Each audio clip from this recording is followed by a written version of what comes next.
नमो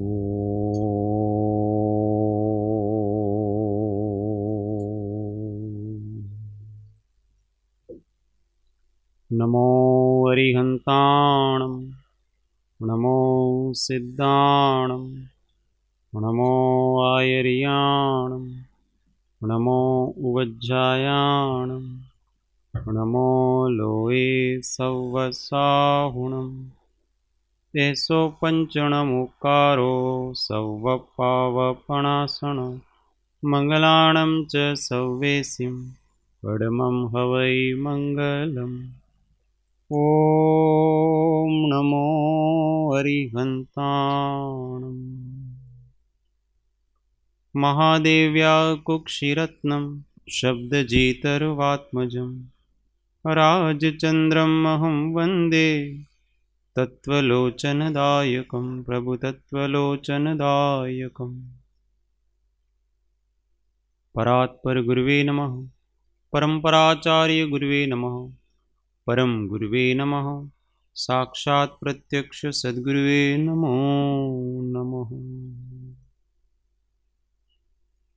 अनंत अनंत भाव भेद थी भरेली भली अनंत अनंत नाय निक्षेपे व्याख्यानी छे सकळ जगत गीत कारिणी हारिणी मोह तारिणी भवाब्धि मोक्ष चारिणी प्रमाणी छे उपमा आप्यानी जेने तमारा खवीते व्यर्थ आपवाथी निज मति मपाई में मानी छे अहो राज चंद्र बाळ ख्याल नथी पामताय जिनेश्वर तणी वाणी जाणी तेणे जाणी छे गुरुराज तणी वाणी जाणी तेणे जाणी छे।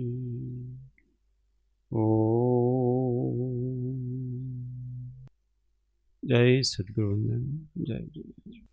तत्वचर्चा में श्री आत्मबोध शतक गाथा नंबर 42 एक लिटी झेलवानी छे।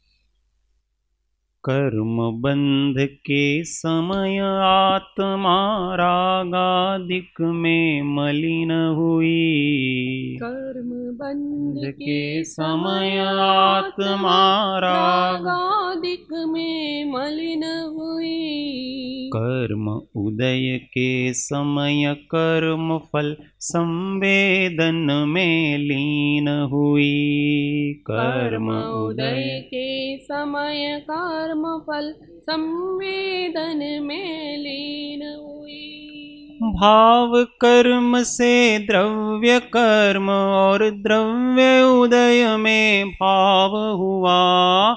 भाव कर्म से द्रव्य कर्म और द्रव्य उदय में भाव हुआ। निमित्त नैमित्तिक भावों से इसी तरह परिभ्रमण हुआ। निमित्त नैमित्तिक भावों से इसी तरह परिभ्रमण हुआ। कर्म बंध के समय आत्मा रागादिक में मलिन हुई। कर्म उदय के समय कर्म फल संवेदन में लीन हुई। भाव कर्म से द्रव्य कर्म और द्रव्य उदय में भाव हुआ। निमित्त नैमित्तिक भावों से इसी तरह परिभ्रमण हुआ। निमित्त नैमित्तिक भावों से इसी तरह परिभ्रमण हुआ। संसार परिभ्रमण कैसे हुआ है इस जीव का? चतुर्गति में 84 लाख जीव योनि में कैसे भटकता है उसका विज्ञान बताया है, साइंस बताया है। कोई किसी को भटकाता नहीं है, जीव स्वयं ही अपने कर्म करके भटकता है, अटकता है। कर्म बंध के समय आत्मा रागादिक में मलिन हुई। अब जब ये आत्मा कर्म बंध करता है उस समय तो किससे मलिन होता है? ये रागादिक में मलिन हुई। कर्म बंध का मतलब, कर्म किसे कहते हैं बताओ किरीट भाई? वही तो पूछ रहा हूं, वो कहते किसे हैं? नरेंद्र भाई वही तो पूछ रहा हूं। गुप्ता जी बताइए, कर्म किसे कहते हैं? नहीं, जो कार्य करते हैं वो कर्म, जो कार्य करते हैं उसको हम क्रिया कहते हैं, कर्म नहीं हो। हाँ करसन काका, वही तो कह रहा हूं, भाव थया तो कर्म बंधा है, पर कर्म कहते किसको है? उसका स्वरूप बताओ। कौन बताएगा बहनों में से? हाँ, आत्मा प्रदेशों के कर्म। मैं तो वो पूछ रहा हूं कि कर्म के परमाणु है क्या? पूरा बोल रहे। हाँ हाँ, बहुत कुछ तो अच्छा बताया, मूल चीज नहीं बताई। चलो कौन बताएगा? रेखा बहन, इसको तो कितनी बार मैं ले कोई भी चीज की आपको व्याख्या पूछी जाए, स्वरूप पूछा जाए, परिभाषा पूछी जाए, तो परिभाषा में वो शब्द नहीं आना चाहिए जिसको पूछा जाए, उसका नाम परिभाषा कहते हैं। हाँ ललिता दीदी बताए, कर्म कहते किसको है? अनेक जो कर्म वर्गणाएं हैं, उन कर्म वर्गणाओं का जब जीव शुभाशुभ भाव करता है तो उस समय उनका उन कर्म वर्गणाओं का मतलब वो पुद्गल परमाणुओं का जीव के साथ एक क्षेत्रावगाह बंध हो जाना, प्रकृति प्रदेश स्थिति अनुभाग रूप, उसको कर्म कहते हैं। वो तो बंध कहा आपने, वो बंध की परिभाषा है। मैं तो यहाँ कर्म की परिभाषा पूछ रहा हूं। हाँ वेरी गुड। वो कैसा है? अब आप थोड़ा नजदीक आए, वो कैसा है? हाँ हाँ, तो उसमें क्या, उसकी क्या शक्ति है? जीव के विभाव भाव के कारण से कर्म वर्गणाओं का परिणत होना, उसको कर्म कहते हैं। अब थोड़ा और अधिक, बहुत नजदीक आए। देखो, ऐसी पुद्गल वर्गणाएं जिनमें जीव के ज्ञानादि को आवृत करने का सामर्थ्य होता है उसको कर्म कहते हैं। समझ में आई कर्म की परिभाषा? ऐसी पुद्गल वर्गणाएं जिनमें जीव की ज्ञानादि शक्तियों को आवृत करने का सामर्थ्य होता है उसको कर्म कहते हैं। है पुद्गल, जड़ है वो, परंतु उसमें शक्ति क्या है? वो जीव की ज्ञानादि शक्तियों को आवृत कर देते हैं, इसलिए अपन उसको कहते हैं ज्ञानावरण। तो उसका क्या सामर्थ्य है? वो ज्ञान को आवृत कर देगा। दर्शनावरण, दृष्टि को अर्थात देखने की शक्ति को, सामान्य प्रतिभास को आवृत करता है। मोहनीय किसको आवृत करता है? जीव के अंदर की स्वरूप स्थिरता को अथवा आनंद को आवृत कर देता है। वेदनीय किसको आवृत कर देता है? अव्याबाधत्व को आवृत कर देता है।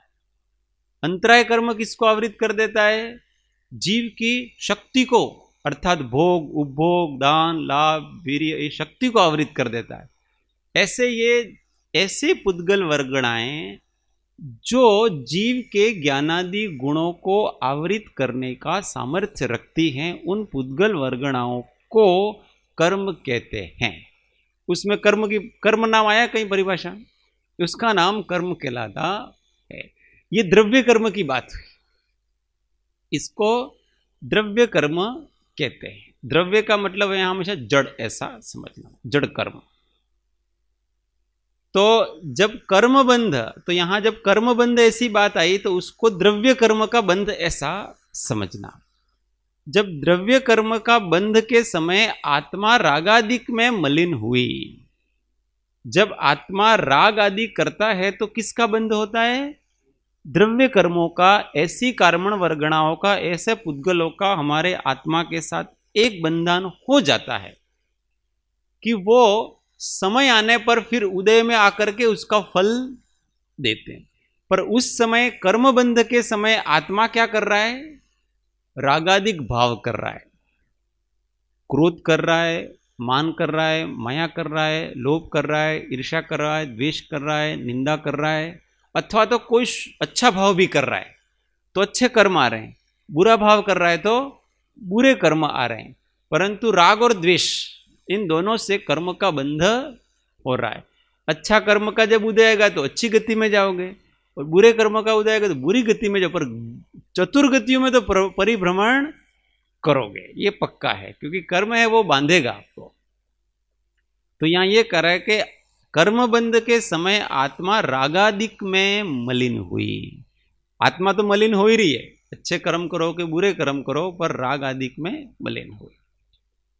अब कहते हैं कर्म उदय के समय कर्म फल संवेदन में लीन हुई है। अब आत्मा क्या करता है कि कर्म का जब उदय आता है उस समय क्या है? कर्म फल संवेदन में लीन। अब जो कर्म का विपाक आता है, साता असाता, अथवा ज्ञानावरण का विपाक आएगा तो अज्ञान रूप आएगा, दर्शनावरण का विपाक आए तो अदर्शन रूप आएगा, मोहनी का विपाक आएगा तो चंचलता रूप में आएगा, अथवा विपरीत श्रद्धान के रूप में आएगा। ऐसे प्रत्येक कर्म का अपना अपना एक विपाक है, पर आप सामान्य रूप से समझो तो साता असाता, इस प्रकार से विपाक को समझ लो उसको।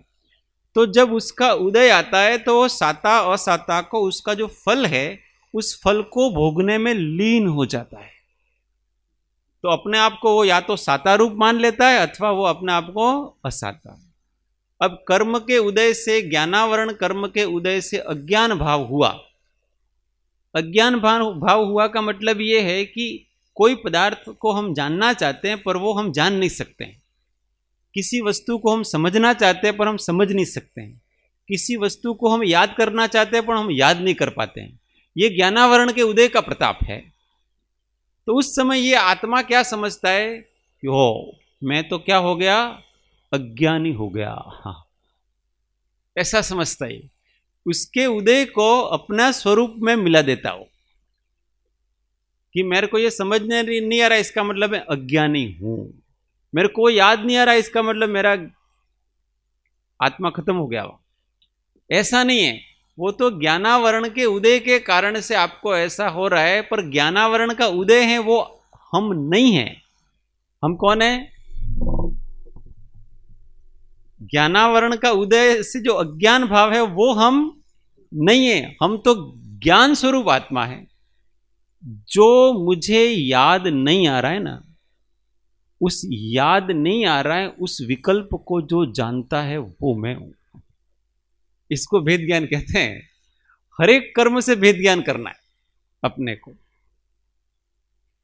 जो मैं समझना चाहता हूं, अर्थात मुझे समझने का विकल्प आया कि मुझे ये वस्तु समझनी है। जो मैं समझना चाहता हूं वो मुझे समझ में नहीं आ रहा है, तो वो जो मैंने समझना चाहा उसका विकल्प और जो समझ में नहीं आ रहा है उसका ज्ञाता है वो मैं हूं। ऐसे जीव भेद ज्ञान करता है, उदय को अपना नहीं मानता हो और अपने विकल्प को भी अपना नहीं मानता। मैंने विकल्प किया, क्यों? अंदर से कुछ जानने की आकुलता हुई। किसी चीज की इच्छा होती है ना, आकुलता ही होती है, वो तो और क्या है। और उसके अनुसार पुण्य का उदय होता है तो उस प्रकार के कर्म का क्षोभशम होता है तो हमको उसके अनुसार समझ में आ जाता है, जान लेते हैं। नहीं होता है तो हमारा काम बनता नहीं है। तो जो उदय है वो हम नहीं है, हम तो उस उदय को भी जानने वाला आत्मा है। देखो मुनियों के 22 परिचय है, ऐसे जीतते हो। अज्ञान परिचय में ऐसा ही होता है उनको कि बहुत पढ़ते हैं, याद ही नहीं रहता है। अपने यहाँ भी सबकी समस्या है ना, हमें वारंवार वांचिए पण याद रहते हो, ये सबकी समस्या है। तो व्यक्ति आकुल व्याकुल होता है, कोई खबर ज नहीं पड़तो, हमें तो ढ छीए, हमें तो। आप ढ नहीं हो, उस समय अपने सहज स्वरूप को याद करो। मुनि क्या करते हैं कि ज्ञानावरण का उदय है वो मैं नहीं हूं, मुझे याद नहीं आ रहा है वो मैं नहीं हूं, मैं सहज ज्ञाता तत्व। ये याद आना नहीं आना ये क्षोभशम है, ये तो सारा कभी होता है, कभी ये तो कर्मों के अधीन है सारी चीजें। और मेरा जीव भाव है वो कर्म के अधीन नहीं है, मैं सहज सामान्य परम पारिणामिक चैतन्य भाव। वो किसी कर्म के उदय से नहीं आता है, अपने किसी कर्म के क्षोभशम से भी वो नहीं आता है, किसी कर्म के क्षय से भी वो भाव नहीं आता है। वो भाव तो अनादि से अपने हैं और अनंत काल तक रहने वाला है, वो मैं इसलिए दुखी नहीं होता। याद नहीं है तो क्या दिक्कत है, मेहनत करेंगे पर दुखी नहीं होंगे। हाँ। क्योंकि अब दुखी होंगे तो अकुल व्याकुल होंगे तो कर्म बंध नया होगा, इससे फिर से ज्ञानावरण बंधेगा। क्योंकि कोई भी भाव करो उससे 8 कर्म बंधते हैं, एक आयु कर्म को छोड़ दो कभी कभी बनता है। कोई भी भाव करो तो उससे कर्म तो सारे बंधेंगे, उससे ज्ञानावरण भी बनता है, दर्शनावरण भी बनता है, मोहनी भी बनता है, अंतराय भी बनता है, नाम गोत्र और वेदनीय, ये 7 तो बंधेगे ही बंधेगे। कभी कभी आयुष्य कर्म भी बनता है उससे। भाव कोई भी करो और फिर 7 में कर्म के परमाणुओं बट जाते हैं और उसमें सबसे अधिक भाग है वो वेदनीय को मिलता है। आप कोई भी कर्म करो, जैसे ज्ञानावरण बंधे ऐसा कर्म करो। जैसे पुस्तक का अपमान कर दिया तो अपन कहते हैं कि कौन से किस कर्म का बंध हुआ भाई, ज्ञानावरण का बंध हुआ, ऐसा कहते हैं ना। पर उस समय भी सबसे अधिक अनुभाग तो वेदनीय को ही मिल रहा है, वहीं पर जा रहा है वो। उसके बाद मोहनीय को मिलता है। परमाणु बंटते हैं ना, जब बंटवारा होता है, सबसे अधिक कोई भी कर्म करो तो वेदनीय को जाएगा, साता अथवा साता, जैसा भी किया है। अभी आपने इसका अपमान किया तो ये आपने तो असाता का होगा आपको। इसके बाद मोहनीय को जाएगा, इसके बाद अंतराय कर्म को जाएगा। हाँ, इसके बाद ज्ञानावरण, दर्शनावरण और अंतराय, इन तीनों को एक जैसा मिलता है। सबसे अधिक वेदनीय को मिलता है, इसके बाद मोहनीय को मिलता है, इसके बाद ज्ञानावरण, दर्शनावरण, अंतराय, इन तीनों को एक जैसा भाग मिलता है। ये वस्तु, ये कर्मों की व्यवस्था है सारे सारे। अपन सूक्ष्म कर्म थ्योरी पढ़ेंगे ना तो अपने को समझ में आएगा। इसके बाद फिर नाम गोत्र, इनको एक जैसा भाग मिलता है और सबसे कम भाग आयुष्य कर्मों को मिलता है इसका। ऐसे कर्मों का बंटवारा कोई भी भाव करो तो होगा आपके। तो आपने ज्ञानावरण के योग्य कर्म भाव नहीं किए तो भी ज्ञानावरण तो बनने ही वाला है, दर्शनावरण नहीं, सब बनने वाला है। सारे कर्म बनेंगे और उसको अपना अपना बंटवारा हो सारा सारा मिल जाता है। तो हम ऐसा क्यों कहते हैं कि हमने ज्ञानावरण बांधा? फिर प्रश्न ऐसा होगा ना कि आपने ज्ञानावरण का बंध किया, ऐसा क्यों कहते हैं भाई? तो ऐसा कहने का कारण इसलिए है कि बांधा तो आपने सब, परंतु जब वो उदय आएगा ना तो वो आपके अज्ञान रूप उदय आएगा। वो कर्म जब उदय करके फल देगा ना तो वो मुख्यता से अज्ञान के रूप में फल देगा, आपको विस्मृति के रूप में फल देगा, अथवा कोई समझने नहीं देगा, ऐसे वो फल आएगा उसके मुख्य रूप से। इसलिए कहा कि हमने ज्ञानावरण बांधा, इसलिए कहा कि हमने दर्शनावरण। बाकी बांधे तो उस समय वेदनीय को भी उस समय साता, वो जब कर्म ज्ञानावरण का उदय आया, अब ज्ञानावरण का उदय आया तो आपको तो विस्मृति हो रही है, याद नहीं आ रहा है वो वस्तु, परंतु आकुलता व्याकुलता हो रही है कि नहीं हो रही है? तो वो किस में गया? आपके असाता में गया, हाँ, और मोहनीय में गया वो सारा सारा। और उसी के कारण से फिर आपके अंतराय भी बंधेगा। क्योंकि पाप कर्म की प्रकृति है। उसी के कारण से फिर से नया ज्ञानावरण भी बंधेगा। आप आकुल व्याकुल हो रहे हो तो, क्योंकि आकुल व्याकुल हुआ तो आपने फिर से मोह नहीं बांधा, फिर से मोह भाव किया, फिर से मोह भाव किया तो फिर से सारे के सारे आपने कर्म बांध लिए। अब देखो ऐसे जीव बंधन में पड़ता है। तो कर्म उदय के समय में हम इस प्रकार के उदय के अनुसार जब प्रवर्तन कर लेते हैं तो नया भाव नया कर्म बंध जाता है। इसलिए कहा कि कर्म उदय के समय कर्म फल संवेदन में लीन।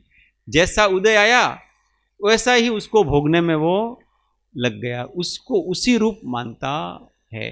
अज्ञान आया तो मैं अज्ञानी हूं, मोह आया तो मैं मोही हूं, राग आया तो मैं रागी हूं, अंतराय आया तो यार मेरे तो विघ्न पड़ गया है, मैं विघ्न रूपी हूं।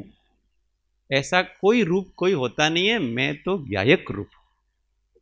क्या है, जितने कर्म का उदय आना तो आओ न, इसमें क्या दिक्कत है, पर वो मेरे ज्ञाता स्वभाव को नष्ट नहीं कर सकते। उनमें इतना सामर्थ्य ही नहीं है कि अनादि काल से अनंत काल बीत गया हम कर्म बांधते रहे, पर हमारे जीव तत्व को नष्ट कर सके। वो जीव भाव को कोई नष्ट कर सका? आज तक जीव भाव को कोई नष्ट नहीं कर सका। और मैं तो जीव भाव, बाकी जितने भाव है वो तो उदयिक भाव है, वो जीव भाव नहीं है। वो तो सारे के सारे निमित्त की अपेक्षा तो वो सारे के सारे जड़ भाव है। ऐसा भेद विज्ञान ज्ञानी को होता है। इसलिए पाप के उदय में भी आकुल व्याकुल नहीं होता, यही विशेषता। और नया कर्म बांधता नहीं। भले कोई बात नहीं, मेरे को बात समझ में नहीं आ रही है। पूर्व में मैंने बांधा है ज्ञानावरण, कोई समझ रहा था ना कोई समझा रहा था, और उस समय मैंने उसको बाधा पहुंचाई। इसलिए आज मेरे ऐसे ही उदय आया है कि मैं समझना चाहता हूं पर मेरी समझने की शक्ति डेवलप नहीं हो रही है। तो अंतराय का भी उदय है और एक तरफ से ज्ञानावरण का भी उदय सब साथ चलते। एक साथ कोई भी कार्य बनता है तो उसमें सभी कर्मों का भाग रहता है। ज्ञानावरण का भी रहेगा, दर्शनावरण का रहेगा, अंतराय का भी रहेगा, सबका रहता है उसमें। ऐसी ये कर्मबंध की व्यवस्था है। इसलिए नहीं, सबसे अधिक भाग उसको वेदनीय का मिलता है, क्योंकि ये जीव हमेशा साता असाता रूप रहता ही है, उसका वेदक स्वभाव। इसलिए साता और असाता इस रूप वो हमेशा रहता है, इसलिए उसको उसमें भाग सबसे अधिक मिलता है। और फिर साता सा फिर दुखी सुखी भी होता है। ये जो दुखी सुखी हो रहा है वो मोहनीय के कारण से हो रहा है। केवल साता असाता के उदय से दुख सुख हो ऐसा जरूरी नहीं है। मोहनीय नहीं हो तो आपके भले असाता का उदय हो कि साता का उदय हो, परंतु आप सुखी दुखी नहीं होंगे, आप आनंद में रहेंगे, हमेशा सहज स्वभाव में रह सकते हैं। अब यही हुआ, भाव कर्म से द्रव्य कर्म और द्रव्य उदय में भाव हुआ। हाँ, तो द्रव्य कर्म का उदय आया, उदय के अनुसार आपने प्रवृत्ति करी तो उससे नया भाव हुआ। अपने उदय के समय आत्मा के जो राग द्वेष काम क्रोध लोभ मोह अच्छे बुरे ये सब भाव होते हैं ना, उसको भाव कर्म कहते हैं। वो अपना आत्मा ही करता, वो कर्म नहीं करता। तो भाव कर्म से द्रव्य कर्म और द्रव्य कर्म से भाव कर्म, फिर द्रव्य उदय में फिर भाव हुआ। निमित्त नैमित्तिक भावों से इसी तरह परिभ्रमण हुआ। तो जो द्रव्य कर्म है वो तो भाव कराने में निमित्त है। भाव कर्म आत्मा के, वो चैतन्य है। हाँ, भाव तो वो तो जड़ नहीं है, चेतन कर्म है ना। भाव कर्म निज कल्पना माटे चेतन रूप, वो अपनी कल्पना है, अच्छी बुरी इच्छाएं हैं, कल्पना है, उसी का नाम भाव कर्म कहलाता है। इसलिए वो चेतन रूप है वो तो, और वही हमारा कर्तृत्व है। जीव तो भाव कर्म ही कर सकता है, द्रव्य कर्म जीव नहीं कर सकता है निश्चय से।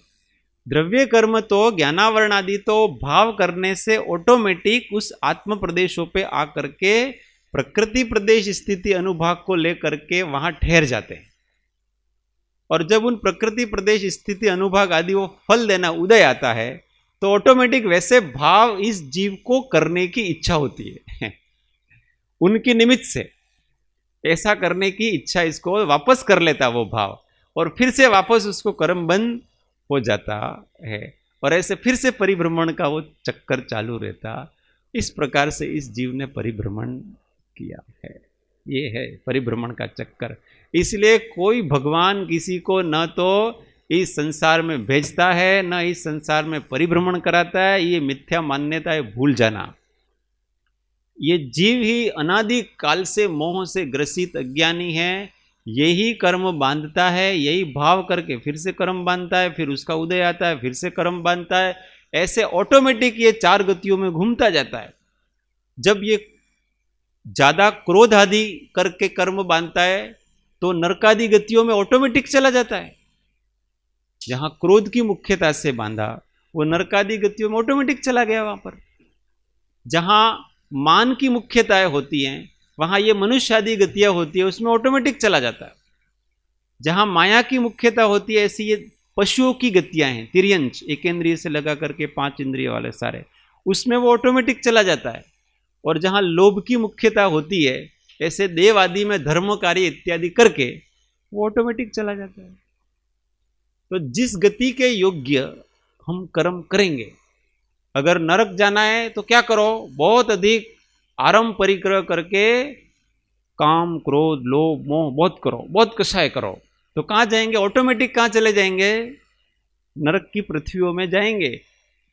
मनुष्य जीवन को छोड़ करके तुरंत फ्रैक्शंस ऑफ सेकंड में चले जाते हैं वहां कोई ऐसे यमदूत नहीं आते हैं। वो तो बाल जीवों को समझाने के लिए कहते हैं कि 2 बड़े बड़े यमदूत आएंगे न चित्रगुप्त बोल बही खाता लेगा, ये सब बाल जीवों को समझाने की बातें हैं।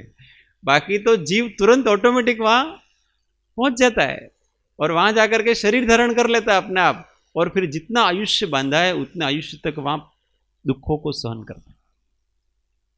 ऐसे ही मायाचारी इत्यादि से तिर्यंच गति का आश्रय होता है, तो मरने के बाद तिर्यंच योनि में अपने आप चला जाएगा। या तो पेड़ पौधा बन जाएगा, या 2 इंद्रिय बन जाएगा, अथवा कोई गाय भैंस कुत्ता बिल्ली बन जाएगा, ऑटोमेटिक बन जाएगा।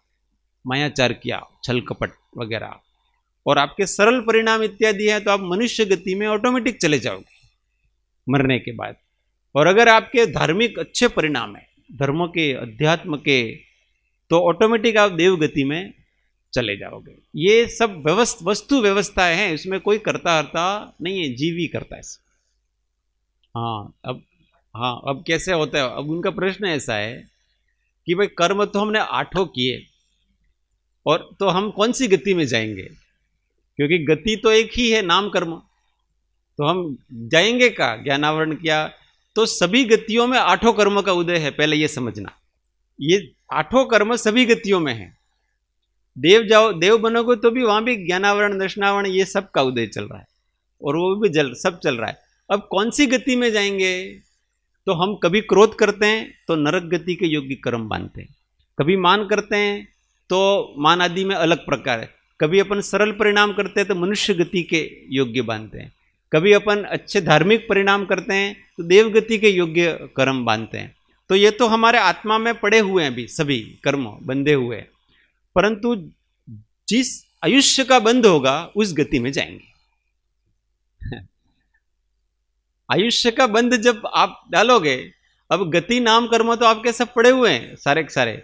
अब जिस क्षण आपका आयुष्य बंधने वाला है, उस समय आपके जो परिणाम होंगे उसके अनुसार आप अगली गति में कहां जाओगे वो निर्धार होगा।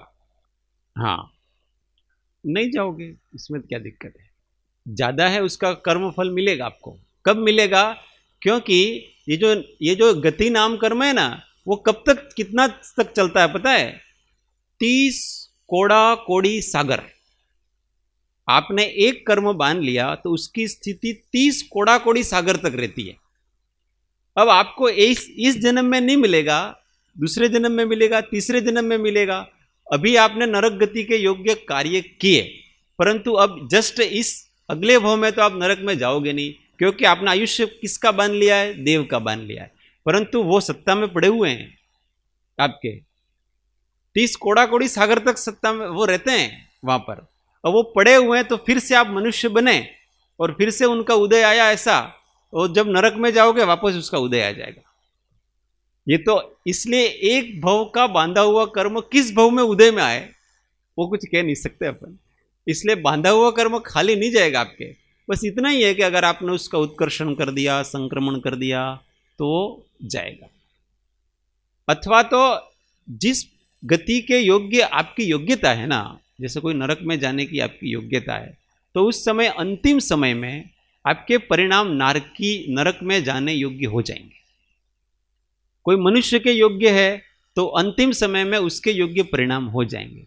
कोई तिर्यंज गति में जाने वाला है तो जब आयुष्य का बंध होगा उस समय आपके परिणाम आर्त ध्यान रूप हो जाएंगे ऑटोमेटिक, और वो तिर्यंज में चला जाएगा। क्योंकि जैसी गति होती है वैसी मति हो जाती आयुष्य का। हाँ, तो उस समय जिस प्रकार के आपके भाव हैं उस समय आपकी उस आयुष्य के अनुसार गति बन जाएगी। इसमें क्या दिक्कत। इसलिए सावधान रहना, ऐसा कहते हैं कि हमेशा अपने आयुष्य का कर्म बंद कब पड़ जाए अपने को कोई ठिकाना थोड़ी है। बस अपने जीवन का 2/3 भाग निकल जाता है, उसके बाद आयु कर्म का बंध पड़ता है। अब यहां तो लगभग सबके 2/3 भाग निकल चुका है, इसलिए अभी तो कभी भी आयुष्य का बंध पड़ जाएगा। और अपने को अपने आयुष्य पता हो तो ना, अभी मान लो इस शरीर के आयुष्य, मतलब मेरे इस शरीर की आयुष्य है कि मान लो 41 साल है, 42 साल जितनी भी है, तो अब मुझे तो पता थोड़ी है कि मैं 100 साल जीने वाला हूँ, 80 साल जीने वाला हूँ। अब मान लो मैं कल मरने वाला हूँ तो मेरे तो आयुष्य का बंद पड़ ही जाएगा ना, इसमें क्या दिक्कत है। इसलिए हमेशा सावधान रहना, अपने भावों को हमेशा पवित्र रखना, अच्छे रखना, ये धर्म का मर्म है। और कुछ नहीं, सब जान करके क्या करना कि वर्तमान परिणामों को अच्छा रखो। भूतकाल में भले जो भी कर दिया, भूतकाल में हमने कितने भी पाप कर्म बांधे हैं, परंतु हमने अगर वर्तमान में खोटे भाव नहीं किए तो वो हमको कोई फल नहीं दे सकते। क्योंकि वर्तमान में मैं समता भाव में हूं, तो नवा कर्म भी नहीं बंधेगा और उससे मैं प्रभावित भी नहीं हो रहा, तो उसके फल को भी नहीं भोग रहा हूं। यस, हाँ हाँ, नहीं आपकी गति तो वो हो जाएगी आपकी, परंतु जब आपके उदय में आएगा ना, जब मान लो आपकी गति ऐसी हुई, मान लो ये गति तिर्यंज हुई आपकी, अब वो तिर्यंज गति के योग्य सारे कर्म उदय आएंगे, परंतु उस समय आप जागृत हैं और समता भाव में रहेंगे, तो आपने कहां फल को भोगा बताओ। अभी अपन मनुष्य हैं, परंतु हर एक प्रकार का कर्म अपने उदय में आता है कि नहीं आता है। तिर्यंचों का कर्म भी, तिर्यंज गति के योग्य जो आर्त ध्यान किए थे ना, वो कर्म भी अपने उदय में आते हैं अभी। तो कभी कभी जैसे जानवर जैसे वासना युक्त हो जाते हैं ना, खाने पीने के लिए दौड़ते हैं, किसी को मारने के लिए दौड़ते हैं, किसी से झपटा करते हैं, ऐसा मनुष्य में करते हैं कि नहीं करते हैं। तो वो तिर्यंज गति के ही आ रहे हैं आपके। वो क्या होता है कि एक स्वमुख उदय में आता है, एक प्रमुख होकर के उदय में आते हैं। तो अगर कर्म के आपने तिर्यंज गति के योग्य कर्म बांधा था, परंतु आपकी गति हुई मनुष्य की, तो अब आपने जो बांधा था ना उसका काल उदय का पूरा आ गया है। तिर्यंज का बांधा था आपने और उसका उदय काल आ गया है, तो वो उदय काल आ गया, इसलिए उदय में तो आएगा, पर आप तिर्यंज में नहीं हो और आप कहां हो, मनुष्य में हो, तो वो मनुष्य गति में मिलकर के आएगा, प्रमुख होकर के उदय में आएगा। तो आप मनुष्य होते हुए भी चेष्टाएं जानवरों जैसी करोगे, ऐसे उदय में आएगा। तिर्यंज गति के आ सकते हैं। इसलिए अपन नहीं कहते हैं किसी व्यक्ति को कि ये नारकी है, क्योंकि इसकी चेष्टा ऐसी है। वो जो बांधा था ना, वो अभी यहां उदय में आया, उसका प्रमुख होकर के उदय में आया है। कोई भी गति में कोई भी कर्म आ सकता, कोई भी कर्म आ सकता किसी भी गति में, क्योंकि उसका काल पूरा हो गया ना आपके। जब बांधा था तो वो काल पूरा हो गया आपके, पूरा हो गया तो जिस गति में है उस समय आपके उदय में आएगा और वहां ऐसी चेष्टा कराएगा। यस, ऐसे ही भाव होंगे उसके। नहीं, ये जैसे अपन सुनते हैं ना लोग, कल कौन कह रहा था, कोई कह रहा था मेरे को, भोपाल में कि इंदौर में कि किस जगह, एक मतलब कितने साल की बालिका, मतलब एकदम छोटी, 5 महीने के, साल भर के, ऐसा कोई, उसके साथ किसी ने बलात्कार किया। और 5 महीने, 5 महीने नहीं, 1 साल के, ऐसा कोई था, मतलब जितना भी हो, 2 साल हो, 5 साल हो, तो अब ये नारकी नहीं है तो क्या है? इसको आप नारकी नहीं कहोगे तो क्या कहोगे आप उसको? अथवा जानवर नहीं कहोगे उसको? जानवर ऐसा करते हैं? अरे जानवर भी नहीं करते ऐसा, इसको तो नारकी कहना पड़ेगा। किसी भी प्रकार से ये जानवर के योग्य भी नहीं है वो व्यक्ति है। तो ऐसे कर्म उदय में आते, वो बांधे थे पहले, संस्कार तो उदय में आया। अब उदय काल पूरा हुआ उसका, तो या मनुष्य में तो भी आ रहे हैं, उदय में आना ही पड़ेगा, उदय काल पूरा। हाँ, उस समय अगर आप जागृत हो जाओ, हाँ, तो फिर आपको वो कर्म तो बांधे थे, फल नहीं मिलेगा, नया भी नहीं बंधेगा, और उसके फल को भोग भी नहीं रहे हो आप। दोनों है। भोग इसलिए नहीं रहे अपन कि जो भाव वो कराना चाहता है वो भाव तो हम कर नहीं रहे, तो हमने भोगा कहां? जैसे जो आपके क्रोध मोहनीय कर्म का उदय आया, तो आप वो क्रोध कराना चाह रहा है आपको, परंतु आप क्रोध कर ही नहीं रहे हो। जब क्रोध कर ही नहीं रहे हो तो उसकी चली कहां? अब उसकी चली ही नहीं तो हमने भोगा कहां? उसको नहीं भोगा ना, उसकी चलने ही नहीं दी, निर्जरा कर दी। हाँ,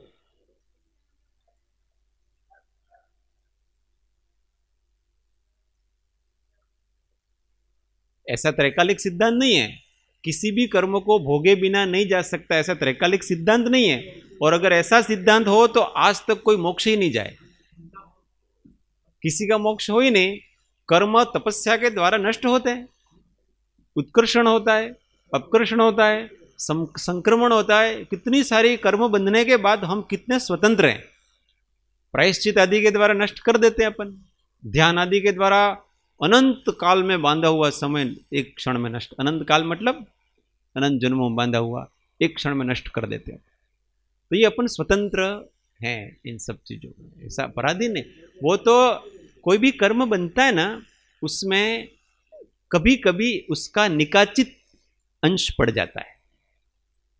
निकाचित कर्म कोई अलग नहीं होता है, एक ही कर्म है, पर उसमें कुछ परमाणु वो निकाचित हैं, कुछ परमाणु साधारण हैं, तो उतना तो हम उसको जला सकते हैं, पर कुछ अंश तो भोगना ही है। जैसे आपने असाता का कोई कर्म बांधा, तो बहुतायात में तो आप उस असाता को भोग लोगे, पर थोड़ी असाता ऐसी है कि वो तो आपको विचलित करके ही रहेगी। क्यों? क्योंकि वो आपने निकाचित बांधा, हाँ, इसलिए वो आपको उस रूप फल देगी। पर अगर उस रूप उस समय भी आप अपने भेद ज्ञान में रहो, ज्ञायक स्वभाव में रहो, तो निकाचित भी क्या कर देगा, वो भी उदय आकर के नष्ट हो जाएगा। निकाचित अपना फल दे सकता है, निकाचित हमको दुखी नहीं कर सकता। कोई भी कर्म अपना फल दे सकता है, हमें सुखी दुखी नहीं कर सकता कोई भी। निकाचित इसका मतलब है कि वो जिस तीव्रता से आपको विपाक देना था, आपको 105 डिग्री बुखार आने वाला था, अथवा मलेरिया होने वाला था, अथवा कोरोना होने वाला था, तो वो होके रहेगा, इसका नाम निकाचित है। परंतु वो होगा, उसमें हम सुखी हो कि दुखी हो वो तो अपने हाथ में ना, वो कर्म नहीं करा सकता। उसने तो अपना विपाक फल दिया है, उसने अपनी बीमारी ला करके रख दी अपने पास। अब उस बीमारी में हम समता भाव में रहे, तो उस निकाचित कर्म को भी हमने नहीं भोगा है। क्यों? क्योंकि उसके फल का तो हमने अनुभव ही नहीं किया। जब हम फल का अनुभव करते हैं तब हमने भोगा, ऐसा कहा जाता है। अब कोई आकर के मेरी निंदा करे तो मेरे कर्म का उदय आया कि नहीं आया? अपयश नाम कर्म का उदय आया, इसलिए वो आकर के मेरे को गालियां दे रहा है, परंतु मैं उसकी गाली सुन करके जरा भी विचलित नहीं हो रहा हूं, अपने आप में मस्त हूं मैं। तो मैंने कहां भोगा बताओ? नया भी नहीं बांधा और भोगा भी नहीं। भोगा कब कहा जाता है?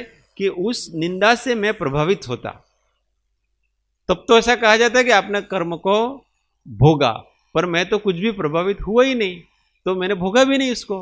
अब मुझे नया भी नहीं बंधा और पुराना था वो चला गया, ज्ञानी ऐसे कर्म की निर्जरा करते हैं। समय सार में कहे ना, ज्ञानी के भोग निर्जरा के कारण हैं, तो वो ऐसे है। तो ऐसे निर्जरा के कारण है कि वो उन भोगों के समय में भी निर्लिप्त है। अब निर्लिप्त है तो भोगा कहां उसने, उसको तो भोगने की इच्छा ही नहीं है, वो तो जबरन उदय आपड़ा है, आपड़ा है तो आपड़ा है। अब उदय में अगर थोड़ा सा रुचिपूर्वक जो जो करता है उसका तो भोक्ता होता है, और अरुचिपूर्वक करता है उसका भोक्ता वो होता नहीं। ऐसा ये सिद्धांत है। यस, अगर कोई नरक गति में है और उसको भी अगर आत्मज्ञान है तो वो कर्म को बढ़ाएगा नहीं वहां पर। उसको कोई परेशान करता है तो उस परेशानी को, कष्टों को वो सह लेता है। वो आगे होकर के किसी को परेशान नहीं करता है। हाँ, इतना है कि उसको कोई बार बार परेशान करता है तो फुफकारता जरूर है वो। विरोधी हिंसा का त्याग तो नहीं है ना उसके, व्रती तो नहीं है वो। उसको कोई मारने आएगा तो वो भी उसको मारने जाएगा, उसमें कोई दिक्कत नहीं है। पर उसको कोई मारने नहीं आए तो वो किसी को जबरन तो मारने नहीं जाता है। विरोधी हिंसा करता है, उतनी उसकी शक्ति नहीं है ना सहन करने की, उतना फल तो उसको लगेगा, परंतु अनंतानुबंधी आदि कर्म नहीं बांधेगा वहां। वो प्रत्याख्यान संजोरण वो बांधेगा भले, उसको तो नष्ट कर सकते हो आप, कोई दिक्कत नहीं। ऐसे ही निमित्त नैमित्तिक भावों से इस तरह से परिभ्रमण इस जीव का हुआ है।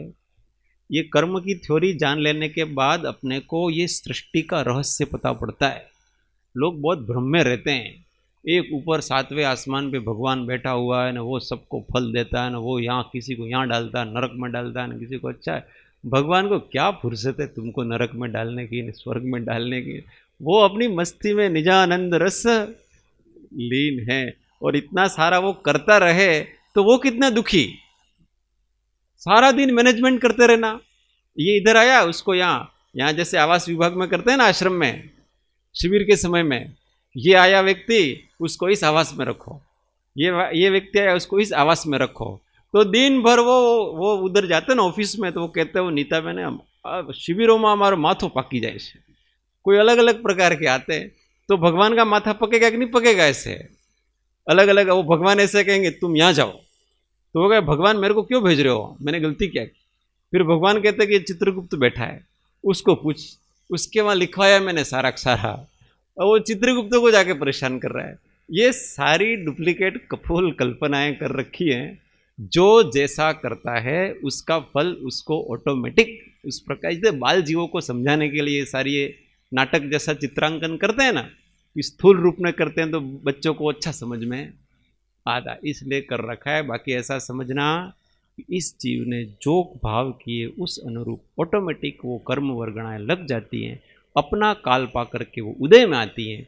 उदय में आती है तो अपना फल देती हैं, फिर से वैसे भाव कराती हैं, फिर से वैसे भाव करने से फिर से वैसे कर्म बंद होते हैं, और फिर से चतुर्गति का परिभ्रमण चालू होता है। अब इसको नष्ट करना है तो कोई ज्ञानी गुरु मिले और बताए अपने को कि जो कर्म के उदय से जो अवस्थाएं बन रही है ना, वो तुम नहीं हो। न तुम मनुष्य हो, न तुम नारकी हो, न तुम देव हो, न तुम तिर्यंच हो, तुम ये नहीं है, शरीर आदि भी नहीं है, तुम चैतन्य भगवत स्वरूप आत्मा हो। इस कर्म के अधीन क्यों हो रहे हो? अब समता भाव से कर्मों को सहन करो और इस चतुर्गति के चक्कर से छूट जाओ, वासनाओं को नष्ट करो आप। बस यही तो मार्ग, सीधा साधा मार्ग है।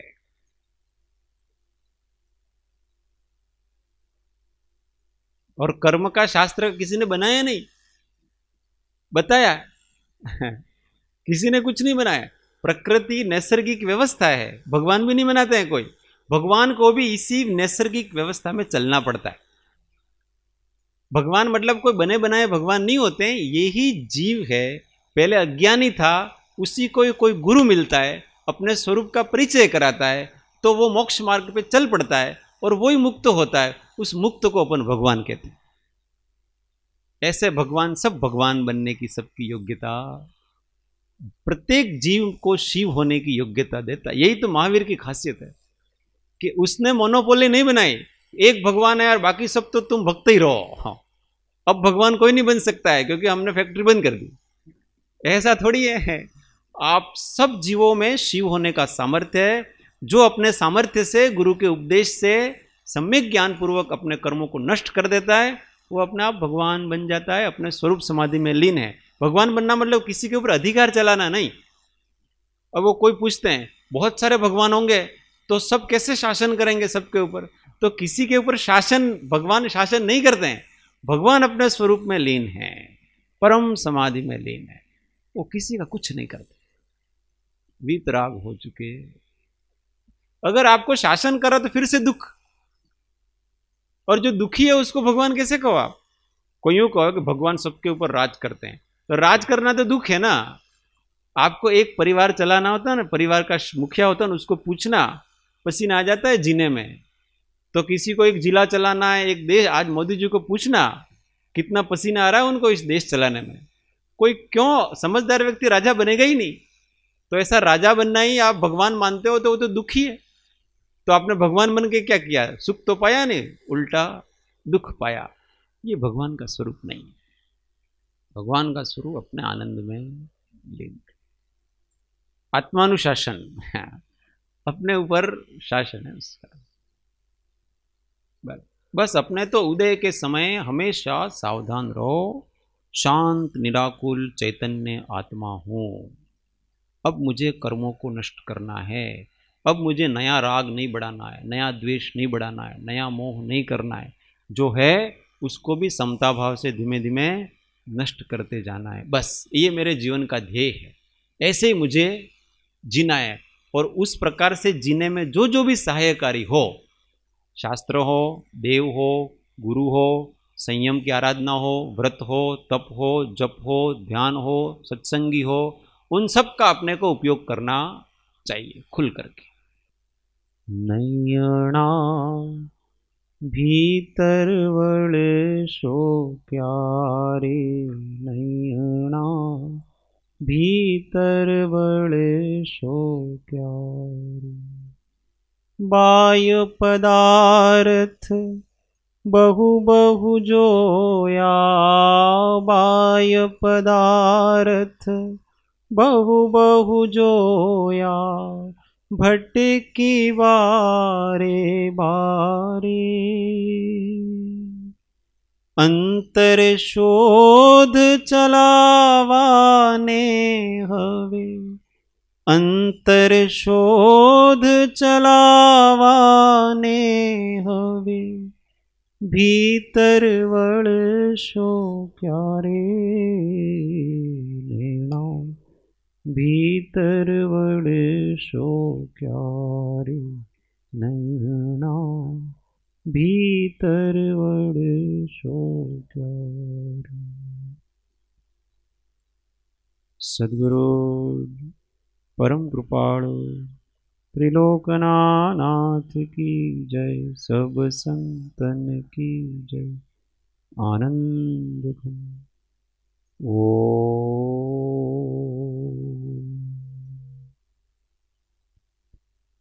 एक मिनट मौन, आत्म अनुसंधान। ओम